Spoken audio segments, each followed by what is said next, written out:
labor as a topic thai. So induction of labor is initiation of regular uterine contractions after the period of viability by any method, medical, surgical, or combined, with the aim of having vaginal delivery. This is a complete definition. So whenever you are asked any definitions, you can't make up your own. You need to say the definitions that are there in the book. So this is by, see, it has everything in it.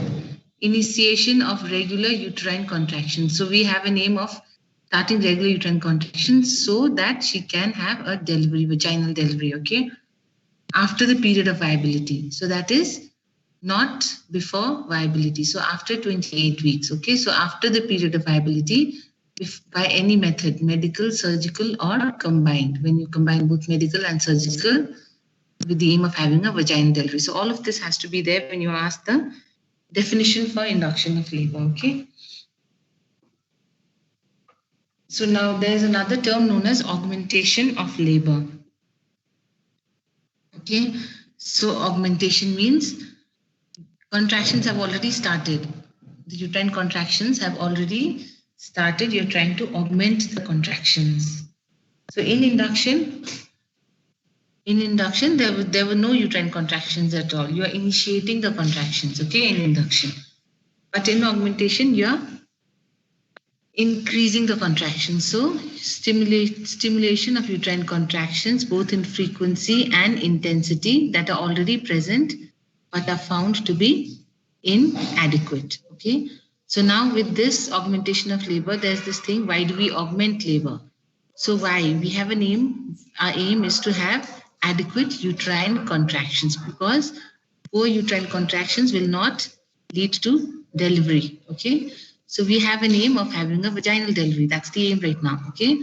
So what are adequate uterine contractions? Now there's a term known as adequate uterine contractions. So adequate uterine contractions are, you need at least 3 to 4 uterine contractions. Uterine contractions are classified as, now the thing is, you people haven't come to clinics, so you're going to be lacking in all this. Okay. So it's only theory for you people, because otherwise you would have come to the clinics in 5th semester also. I don't think you attended clinics that well. And then because of COVID, you didn't have anything at all. So you would have understood this otherwise. Okay. So therefore, it is important to have adequate. So there's something known as a partograph, okay, which we maintain in our labor room. Okay. So according to that, we plot contractions also on the partogram. So there's something known as mild. Contractions are quantified as mild, moderate, and strong. Okay.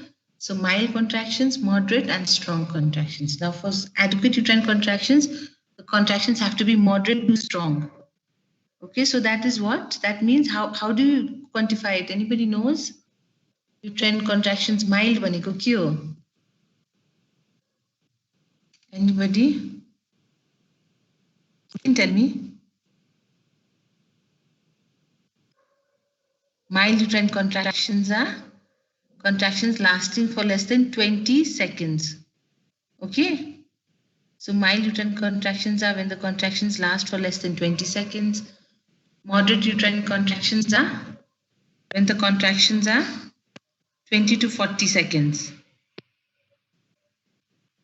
20 to 40 seconds, and strong is if the contractions are more than 40 seconds. Okay. So do you people know this? Yes or no? Nobody's talking. No, ma'am. No, ma'am. No, so you didn't know. Haven't you had a class on partograph in 5th semester? No, ma'am. Why?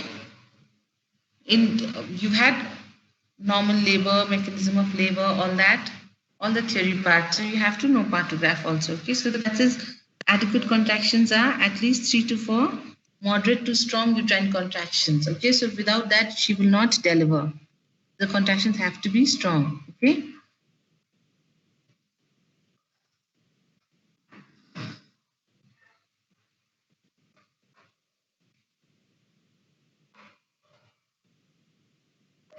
So now what is the purpose of induction is when continuation of pregnancy is a risk to either the mother or the fetus. Then you want to induce labor. Okay, so what are the prerequisites of induction? Now I told you what was the definition. You have to, it is done after the period of viability. Now usually induction for you people, okay, so induction is usually done for post-dated pregnancies, okay. So the first thing for prerequisite is confirm the maturity of the fetus. So you have to be sure the fetus is mature. So what are the tests that we do for confirming maturity of the fetus? Anybody? Anyone knows? So there are some tests, okay? That is also there in your book. People, you have to read now. Since you've started 5th semester, you were supposed to read all the first few pages of your textbook. Okay, so it's all there. Confirming maturity. So you have to be sure the fetus is mature. So confirm maturity of the fetus. Okay, by various, you do amniocentesis and you LS ratio, you see, I know, so this topics are there. Okay, so all that. But usually what in our practice, we confirm maturity by seeing the dates. Okay, so there are various ways of confirming maturity of the fetus.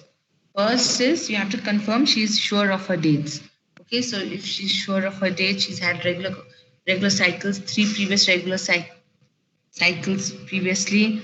Okay, and then now this is 3rd or 4th menstrual regular cycle. That means her last menstrual period is sure. Then there's the ultrasound. So we use ultrasound scans. Okay, so we try to make sure that her dates are confirmed. So what is a mature fetus, or what is term? Term means what? Term is from when to when? Anyone? Iti to tha hola timarlai? Abhinav, are you there? Yes, ma'am. Okay, so tell me, what is term pregnancy? Date अनुसार Just the date अनुसार कुन date मा चाहिँ term भन्छ? 32 weeks तिर. Huh? 32 weeks तिर. 32 weeks like term भन्छ अब पिटाइ हान्छ तिमी. 37 weeks. 37 weeks to 41. 42. 42. So 37 weeks to 42 weeks is term pregnancy. Okay, so we have to make sure that the baby is at least term. Okay, then your fetus should be able to withstand the hypoxic effects of labor. So how do we come to know this? We do a CTG, cardiotocography. That is also another chapter, antenatal monitoring. Okay, so antenatal monitoring of fetal well-being. So for that we do a cardio. It's like an ECG for us. For the baby, it is a cardiotocography. Okay, so cardiotocography is done. Disturbance. Cardiotocography is done and we see that the CTG is reactive. Then you have to do a vaginal examination and see the cervix, okay, and make sure the pelvis is adequate. So you cannot induce a CPD patient, okay. So if there is cephalopelvic disproportion, if it is a contracted pelvis, you cannot induce labor in her. So you have to make sure the pelvis is also adequate for the baby and see the cervix. What is the cervix like? Okay, so what are the indications usually? This is important. You need to know the indications of induction. Okay, so usually pre-eclampsia, eclampsia, maternal medical complications like diabetes, renal disease, cholestasis of pregnancy, post-maturity, okay, in abruptio placenta, in an IUGR baby. If there is RH isoimmunization, then you don't induce everybody, but if she crosses her dates, then you have to do induction, okay, in RH isoimmunization. So PROM, congenital anomaly of the baby, IUFT, and oligo or polyhydramnios. So what are the things you have to remember is post-maturity. That is the most common indication of induction of labor, okay? That is after the fetus is 41 weeks. Usually that is when we do induction, okay? Then we have eclampsia, pre-eclampsia, the maternal medical complications like diabetes, chronic renal disease, obstetric cholestasis of pregnancy, okay? And then IUGR also. In an IUGR also, I told you the prerequisites were you do a cardiotocography, CTG. So you have to do a CTG and see whether the baby is going to withstand labor or not. and oligo and polyhydramnios. Okay, so there are few contraindications, which is very important. You should know contraindications.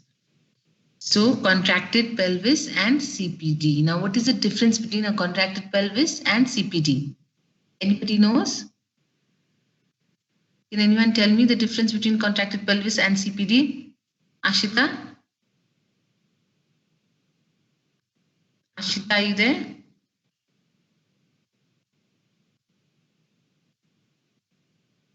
Was not there?